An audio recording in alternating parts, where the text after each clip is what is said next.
नमस्कार। हमारा संविधान के इस एपिसोड में आपका बहुत बहुत स्वागत है। देखिए, आप जानते हैं कि सारे भारतीय नागरिकों को ये अधिकार है कि वो भारत के किसी भी राज्य में आ जा सकते हैं या फिर किसी भी राज्य में बस सकते हैं। आर्टिकल 19(1)(d) भारत के संविधान का अधिकार देता है right to freely move throughout the territory of India and article 19(1)(e) कहता है that every citizen has a right to reside or settle in any part of India. इन दो अधिकारों को यूजुअली एक साथ पढ़ा जाता है। इसका मतलब कि यदि आप भारत के नागरिक हैं तो आप पूरे भारत को एक यूनिट की तरह देखें और आप भारत के किसी भी कोने में नॉर्थ से लेके साउथ तक, ईस्ट से लेके वेस्ट तक, कहीं पर भी किसी भी राज्य में किसी भी डिस्ट्रिक्ट में जाकर घूम फिर सकते हैं या फिर वहां पे बस भी सकते हैं। लेकिन आप ये जानते होंगे कि कुछ ऐसे राज्य हैं जहां पर सेटलमेंट या रेसिडेंस के ऊपर रीजनेबल रिस्ट्रिक्शंस हैं, जैसे कि नॉर्थ ईस्ट के बहुत सारे स्टेट्स। अरुणाचल प्रदेश में यदि आपको जाना है तो पहले आपको परमिशन लेनी पड़ती है। इसका क्या कारण है? अभी कोविड के समय पर अलग अलग राज्यों के अलग अलग रिक्वायरमेंट्स हैं, जैसे कि कुछ राज्य कह रहे हैं सिक्किम की तरह कि जब तक आपको वैक्सीन के 2 डोजेस नहीं लग चुके हैं आप सिक्किम की बॉर्डर में नहीं प्रवेश कर सकते। कुछ राज्यों में केवल RT-PCR की रिक्वायरमेंट्स है, लेकिन कुछ राज्यों में कुछ भी ऐसी रिक्वायरमेंट्स नहीं है। तो आर्टिकल 19(1)(d) और आर्टिकल 19(1)(e) के जिसे कहा जाए कि कॉन्टेक्स्ट में इस बात को कैसे समझा जाए। देखिए, पहला चीज, आर्टिकल 19(5) रीजनेबल रिस्ट्रिक्शंस इम्पोज करता है आपके right to freely move throughout the territory of India या राइट टू रेसाइड और settle in any part of India. और आर्टिकल 19(5) कहता है कि 2 ग्राउंड्स पर रीजनेबल रिस्ट्रिक्शंस लगाए जा सकते हैं आपके इस फंडामेंटल अधिकार पर। पहला, in the interest of general public, मतलब यदि आम लोगों को किसी प्रकार से इनकन्वीनियंस हो रहा है और उसको मद्देनजर देखते हुए बाकी लोगों को, बाकी राज्य के लोगों को उस राज्य में आने से मना किया जा सकता है। देखिए, बहुत सारे हिली विलेजेस हैं, मतलब जिसे कहा जाए पहाड़ी गांव, जहां पर इस प्रकार का सिस्टम है कि वो एक सीमित जनसंख्या से अधिक का जो प्रेशर है उसे नहीं ले सकते। यदि ऐसा होता है तो काफ़ी कैलामिटीज़ या नेचुरल कैलामिटीज़ भी वहाँ पर आ सकती हैं। तो वहाँ की सरकारें यदि चाहें और कहें कि एक समय पर इतने ही लोग इस राज्य में या इस जिले में आएंगे तो वो इस पहले ग्राउंड पर in the interest of general public पर रीजनेबल रिस्ट्रिक्शंस लगा सकते हैं। एक दूसरा ग्राउंड जो आर्टिकल 19(5) में मेंशन किया गया है वो है to protect the interest of the scheduled tribe. देखिए, कुछ राज्य ऐसे हैं जहां पर शेड्यूल्ड ट्राइब्स या जिन्हें कहा जाए जनजाति के लोग रहते हैं, उनकी अपनी संस्कृति है और उन्हें इस बात का डर है कि यदि लोग फ्रीली कभी भी चाहें आ सकते हैं, जा सकते हैं या वहां पर जो है वो रिसाइड कर सकते हैं, तो उनकी लोकल संस्कृति पर इसका प्रभाव पड़ेगा। जब भारत का यूनियन बन रहा था इंडिपेंडेंस के बाद और अलग अलग राज्य जो है वो भारत में सम्मिलित हो रहे थे, तो कुछ राज्यों की ऐसी भी शर्तें थी कि हमारे राज्य में आके कौन रिसाइड कर पाएगा, इसका परमिशन जो है वो खुद हमारे राज्य की सरकार ही करेगी। संविधान में और भी बहुत सारे प्रोविजंस हैं जिन पर बाद में कभी विस्तृत में चर्चा करेंगे। अब 2-3 चीजें समझने की कोशिश करते हैं। देखिए, पहला तो जिसे हम कहते हैं एक्सटर्नमेंट ऑर्डर। एक्सटर्नमेंट का मतलब ये कि यदि कोई भी सरकार चाहे तो क्या किसी व्यक्ति को एक राज्य से या एक जिले से निकाला दे सकती है। आपने सुना होगा कि पुलिस चाहे और पुलिस कहती है कि कोई फलाना व्यक्ति है जिसने बहुत सारे क्राइम्स कमिट किए हैं, उसका क्रिमिनल हिस्ट्री है, चार्जशीटेड है और हमें ये लगता है कि इस व्यक्ति के इस जिले में होने से किसी प्रकार का पब्लिक ऑर्डर का सिचुएशन क्रिएट हो सकता है। तो क्या पुलिस ऐसे व्यक्ति को उस जिले से एक निश्चित समय अवधि के लिए बाहर निकाल सकती है? इसे समझाने के लिए आपको 2 जजमेंट्स मैं जो है वो बताना चाहती हूँ। पहला जजमेंट आया Hari versus deputy commissioner of police, AIR 1959, supreme court, page number 559। 1959 मतलब पहले का जजमेंट है। बॉम्बे पुलिस एक्ट में बॉम्बे के कमिश्नर को ये अधिकार था कि यदि उन्हें लगता है कि किसी व्यक्ति की प्रेजेंस से law and order situation create हो सकती है और इस व्यक्ति के खिलाफ में लोग आगे आकर गवाही नहीं दे रहे हैं, तो इसका मतलब यदि लोग गवाही नहीं दे रहे हैं, एविडेंस नहीं है, तो एफआईआर कोई फाइल करने के लिए तैयार नहीं है, और कमिश्नर को ये लगता है कि इस व्यक्ति का यहाँ पर होना जो है वो सही नहीं है, कुछ भी जो है लॉ एंड ऑर्डर की सिचुएशन क्रिएट हो सकती है, व्यक्ति जो है किसी प्रकार का ऑफेंस कमिट कर सकता है। तो कमिश्नर के पास ये अधिकार था कि इस व्यक्ति को जो है वो ग्रेटर बॉम्बे से कुछ समय के लिए निकाल दिया जाए, मतलब उसे ये ऑर्डर दिया जाए, एक्सटर्नमेंट ऑर्डर, कि आप इतने समय के लिए इस जिले के इस भाग में नहीं दिखाई देंगे, आपको इससे बाहर जाना पड़ेगा। जब ये मामला कोर्ट में गया और बॉम्बे पुलिस एक्ट चैलेंज हुआ, तो कोर्ट ने कहा कि ये वैलिड है। क्यों? क्योंकि एक्ट में काफी सारे प्रोसीजरल सेफगार्ड्स दिए गए थे। जिस व्यक्ति को निकाला जा रहा है उसे लिखित में बताना पड़ेगा कमिश्नर को कि उसके खिलाफ में क्या कोई ग्राउंड्स हैं। दूसरा, इस व्यक्ति को यह भी अधिकार है कि वो या तो स्वयं या किसी वकील के द्वारा कमिश्नर के सामने अपने आप को रिप्रेजेंट कर सके। तो कोर्ट ने कहा कि चूंकि प्रोसीजरल सेफगार्ड्स हैं, इसलिए बॉम्बे पुलिस एक्ट में कमिश्नर का ये सब्जेक्टिव जो है डिस्क्रेशन, ये वैलिड है, ये कानूनी है। लेकिन पोजीशन चेंज हुई। एक दूसरा जजमेंट देखते हैं, Premchand versus union of India, AIR 1981, supreme court, page number 613। इस केस में सुप्रीम कोर्ट ने एक्सटर्नमेंट को लेकर एक काफी ही स्ट्रिक्ट अप्रोच अपनाई। कोर्ट ने कहा कि केवल पुलिस को एप्रीहेंशन मात्र होने से किसी व्यक्ति को जिला निकाला नहीं दिया जा सकता। पुलिस को ये बताना पड़ेगा कि उस व्यक्ति के खिलाफ में कोई क्लियर एंड प्रेजेंट डेंजर है, मतलब वो व्यक्ति यदि जिले में रहता है तो वाकई में कोई क्लियर, साफ और प्रेजेंट, मतलब हालात में, प्रेजेंट में कोई डेंजर है बाकी लोगों को। इसका मतलब कि बिना सबूत के आधार पर पुलिस किसी व्यक्ति को अपने डिस्क्रेशन पर निकाला नहीं दे सकती। इसी प्रकार से एक और जजमेंट आया, state of MP versus Baldev Prasad, AIR 1961, supreme court, page number 293। इसमें एक कानून सवाल में था, एक ऐसा कानून जो डिस्ट्रिक्ट मैजिस्ट्रेट को अधिकार देता था कि यदि कोई भी एरिया है जो कि स्टेट गवर्नमेंट के द्वारा डिस्टर्ब्ड कैटेगरी में है, तो किसी भी गुंडे को उस एरिया में नहीं रहने दिया जाए या किसी गुंडे को उस एरिया से बाहर निकाल दिया जाए। अब आप सोच सकते हैं कि सवाल था कि गुंडे की डेफिनेशन कौन है, गुंडा है कौन। तो जब ये मामला कोर्ट में गया तो कोर्ट ने कहा कि सरकार ऐसा नहीं कर सकती कि जिसे मन मर्जी हो उसे गुंडा बनाकर उस जिले से बाहर निकाल दे। गुंडे की डेफिनेशन जो है उसमें कुछ गाइडेंस होना चाहिए कि सरकार किसे गुंडा कह रही है, क्या उस व्यक्ति के खिलाफ में क्रिमिनल एंटीसीडेंट्स है, उसका क्रिमिनल पास्ट रहा है, क्या अभी उसके खिलाफ में कोई सबूत है। बिना किसी सबूत के केवल गुंडे की डेफिनेशन में किसी व्यक्ति को ला देना और उसे जिला या शहर निकाला दे देना जो है, कोर्ट ने कहा कि ये गैर संवैधानिक है। अच्छा, और भी बहुत सारे जो है अलग अलग सवाल कोर्ट के सामने आर्टिकल 19(1)D और 19(1)E में आए, जैसे कि एक दो का मैं आपको उदाहरण देती हूँ। पहला, Ajay Camus versus union of India, AIR 1988, supreme court, page number 2027। बड़ा ही इंटरेस्टिंग केस था। अजय कामू जी ने कोर्ट में जाकर कहा कि मोटर व्हीकल्स एक्ट में जो हेलमेट पहनना कंपलसरी कर दिया गया है टू व्हीलर्स के लिए, ये मेरे राइट टू फ्रीली मूव का वायलेशन है। यदि मेरा अधिकार है कि मैं जब चाहूँ, जैसे चाहूँ, जहाँ चाहूँ जा सकता हूँ, तो यदि मुझे सरकार कह रही है कि मोटर व्हीकल्स एक्ट के अंतर्गत आपको हेलमेट पहनना पड़ेगा और वरना जो है आपको एक प्रकार से जुर्माना देना पड़ेगा, ये तो मेरे अधिकार का उल्लंघन है। कोर्ट ने कहा जी नहीं, ये in the interest of general public reasonable restriction है। अच्छा, एक और जजमेंट की बात करते हैं, काफी रेलिवेंट लगेगा आपको। रुपिंदर सिंह सोधी versus union of India, AIR 1983, supreme court, page number 65।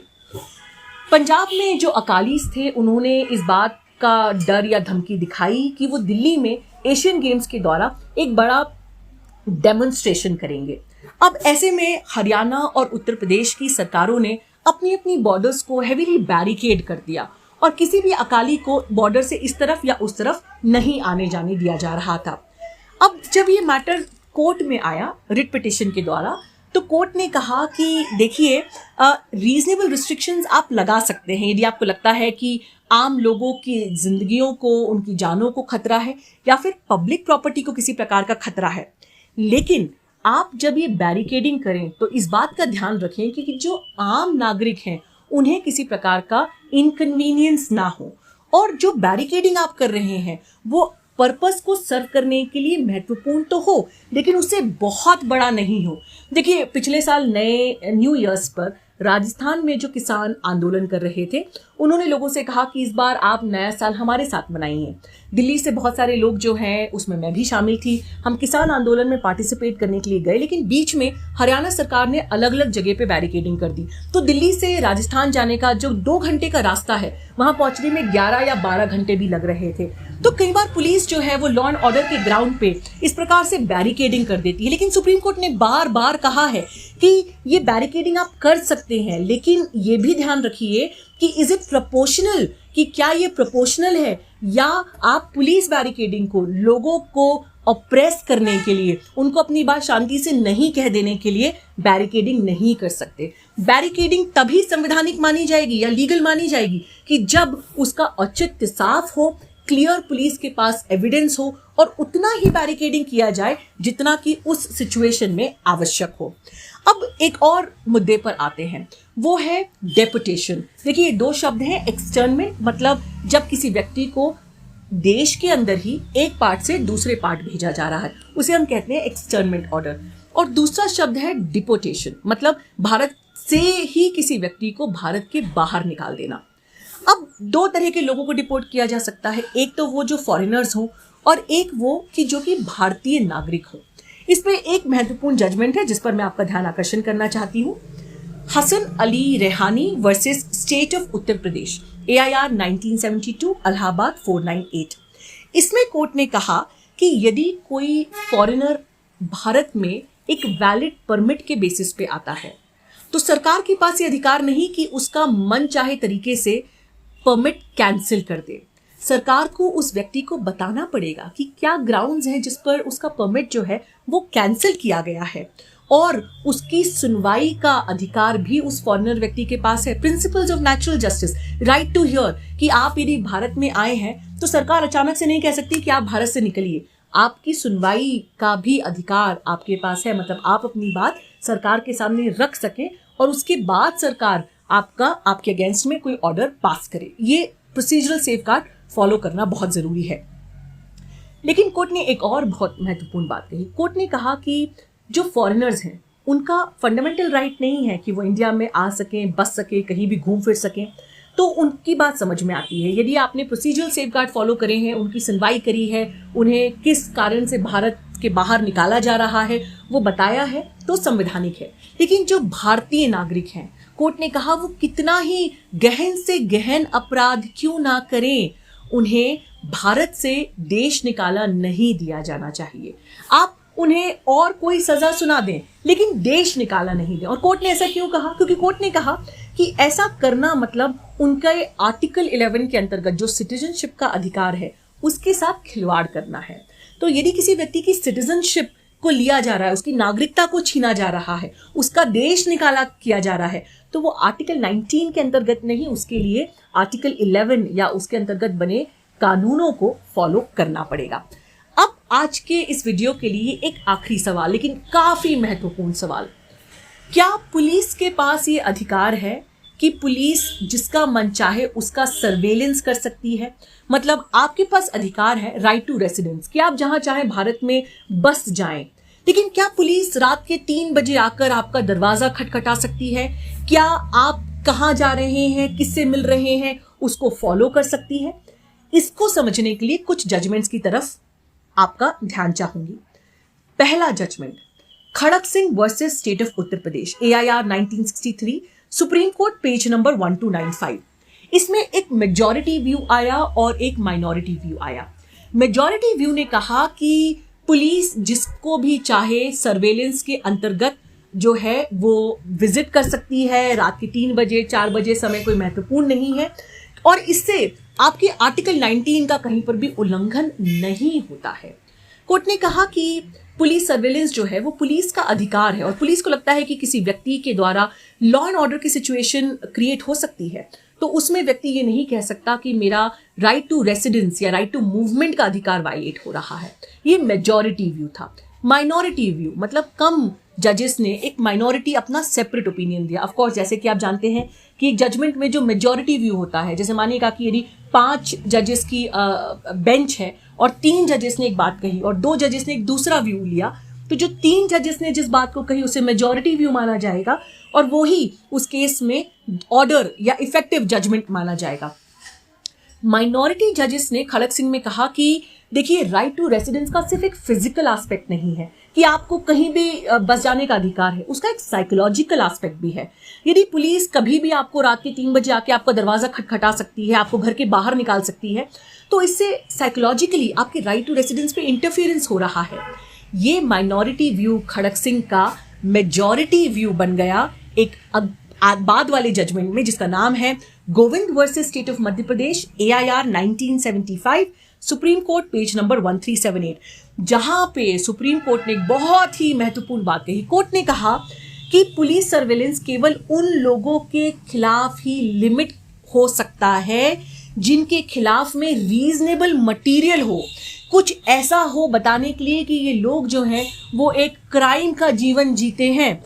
और डोमिसिलरी विजिट्स या सीक्रेट विजिट्स एक रूटीन फॉलोअप की तरह नहीं किया जा सकता, केवल उन्हीं सिचुएशंस में किया जा सकता है जहां पर एक क्लियर डेंजर प्रेजेंट हो। मतलब कुल मिला के सिंपल भाषा में कहा जाए तो कोर्ट ने कहा कि यदि किसी व्यक्ति के खिलाफ आपके पास पुख्ता सबूत नहीं है तो आप उसके खिलाफ डोमिसिलरी विजिट मतलब उसके घर पे जाना, खटखटाना, सीक्रेट सर्विलेंस नहीं कर सकते। Malak Singh versus state of Punjab, police ने कहा AIR 1981 supreme court page number 760 कि आप जो रेप्यूटेड बैड कैरेक्टर्स हैं, जो हैबिचुअल ऑफेंडर्स हैं, उनके खिलाफ में चुपचाप मतलब बिना किसी को बताए डिस्क्रीट सर्वेलेंस कर सकते हैं, लेकिन एक लेवल से ज्यादा इंट्रूसिव सर्वेलेंस करने के लिए आपको ये ध्यान रखना पड़ेगा कि क्या आप उस नागरिक के प्राइवेसी का अधिकार वायलेट तो नहीं कर रहे हैं। अब आज भारत में एक बड़ा डिबेट चल रहा है जो कि इस बारे में है कि क्या सरकार या कोई और अथॉरिटी जो आम नागरिक हैं या पॉलिटिशियंस हैं या लॉयर्स हैं या एक्टिविस्ट हैं, क्या उनके फोन पर किसी प्रकार का मैलवेयर डाल के सर्वेलेंस कर सकती है। तो मैं आशा करती हूं कि ये जजमेंट से आपको एक बात समझ में आई होगी कि पुलिस के द्वारा सर्वेलेंस भी केवल तभी संवैधानिक है, केवल तभी कानूनी है जब उस व्यक्ति के खिलाफ में कोई पुख्ता सबूत हो, वरना लोगों के प्राइवेसी के अधिकार का कोई मतलब ही नहीं रह जाएगा। और पुट्टुस्वामी जजमेंट के बाद जहां पे प्राइवेसी को एक संवैधानिक अधिकार माना गया है, ऐसे में इस प्रकार का सर्वेलेंस जो है वो बिल्कुल ही गैर संवैधानिक है। अब इसमें एक आखिरी चीज जो है वो मैं आपका ध्यान जिस पे लाना चाहती हूँ वो ये कि हमने आर्टिकल 19 में देखा कि भारत के नागरिकों को अभिव्यक्ति का अधिकार है, वो अपनी बात शांतिपूर्वक तरीके से कर सकते हैं, वो एक जगह से दूसरी जगह जा सकते हैं, कहीं पर भी बस सकते हैं। इन पर किसी भी प्रकार का सरकार के द्वारा अंकुश लगाना या रीजनेबल रिस्ट्रिक्शंस लगाना केवल और केवल उन्हीं ग्राउंड्स पे संभव है जो कि आर्टिकल 19 के अलग अलग क्लॉजेस में मेंशन्ड है। उसके अलावा किसी प्रकार से लोगों के मूल अधिकार के साथ खिलवाड़ करना जो है वो संविधान के साथ खिलवाड़ करना होगा और इसलिए गैर संवैधानिक होगा। क्या मेरी बात आप तक पहुंच रही है? क्या आपको ये वीडियोस अच्छे लग रहे हैं? क्या संविधान को समझने में आपकी रुचि बढ़ रही है? मुझे ज़रूर बताइए कमेंट्स के द्वारा। देखने के लिए बहुत बहुत धन्यवाद। मैं अधिवक्ता अवनी बंसल। द वायर के और वीडियोस देखने के लिए सब्सक्राइब करें और बेल आइकन पर क्लिक करें। स्वतंत्र पत्रकारिता की आर्थिक मदद करने के लिए डिस्क्रिप्शन में दिए गए लिंक पर जाएं और अपनी राशि चुनें।